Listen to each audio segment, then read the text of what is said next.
এবার গাজা ভূখণ্ডের দিকে কালো হাত বাড়াচ্ছে ইসরায়েল। দেশটির প্রতিরক্ষা মন্ত্রী ইসরায়েল কাটস এই ঘোষণা দিয়েছেন। তিনি বলেছেন, হামাস যদি বাকি বন্দীদের মুক্ত না করে তবে ইসরায়েল গাজার কিছু অংশ নিজেদের অন্তর্ভুক্ত করবে। ইতোমধ্যেই এই ব্যাপারে ইসরায়েলি সেনাবাহিনীকে গাজায় আরও ভূমি দখল করতে নির্দেশ দেওয়া হয়েছে বলেও জানান তিনি। এদিকে শুক্রবার এই ঘোষণা দেওয়ার আগে মঙ্গলবার থেকে গাজায় নতুন করে হামলা শুরু করেছে ইসরায়েলি বাহিনী। এই হামলার মাধ্যমে গত জানুয়ারি থেকে বন্দি বিনিময় চুক্তির অধীনে শুরু হওয়া যুদ্ধবিরতির সমাপ্তি ঘটেছে। নতুন হামলার পর গত বৃহস্পতিবার আবারও গাজার নেজারিম করিডোর দখল করে উত্তর গাজার বেইত লাহিয়া ও দক্ষিণ সীমান্তবর্তী রাফাহ শহরের দিকে অগ্রসর হয়েছে ইসরায়েলের স্থলবাহিনী। তারা উত্তর গাজায় নতুন করে অবরোধ আরোপ করেছে, ফলে বাকি বিশ্ব থেকে আবারও বিচ্ছিন্ন হয়ে পড়েছে গাজা।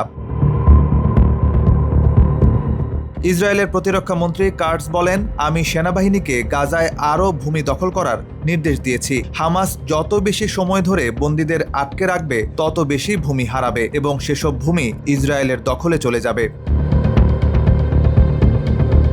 কাটস বলেন, ইসরায়েলের নিরাপত্তা নিশ্চিত করতে গাজার চারপাশে বাফার জোন বাড়ানো হবে, যা স্থায়ীভাবে ইসরায়েলের নিয়ন্ত্রণে থাকবে।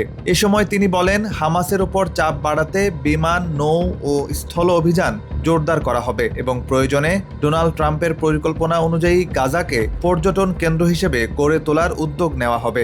এই পরিকল্পনায় ফিলিস্তিনিদের গাজা থেকে আরবের অন্য কোনো দেশে সরিয়ে নেওয়ার পরিকল্পনা রয়েছে বলেও জানান তিনি।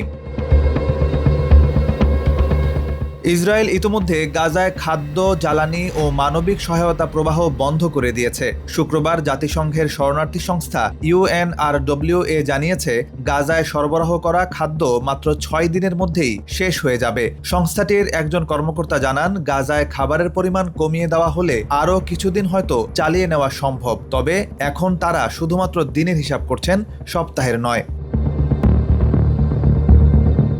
গেল বছর যুদ্ধ শুরুর পর থেকে ইসরায়েলি হামলায় 49,000-এরও বেশি ফিলিস্তিনি নিহত হয়েছে, যাদের বেশিরভাগই বেসামরিক নাগরিক। আর এবার যুদ্ধবিরতি ভেঙে যাওয়ার ফলে গাজার 23 লাখ মানুষের মানবিক সংকট আরও গভীর থেকে গভীরতর হচ্ছে।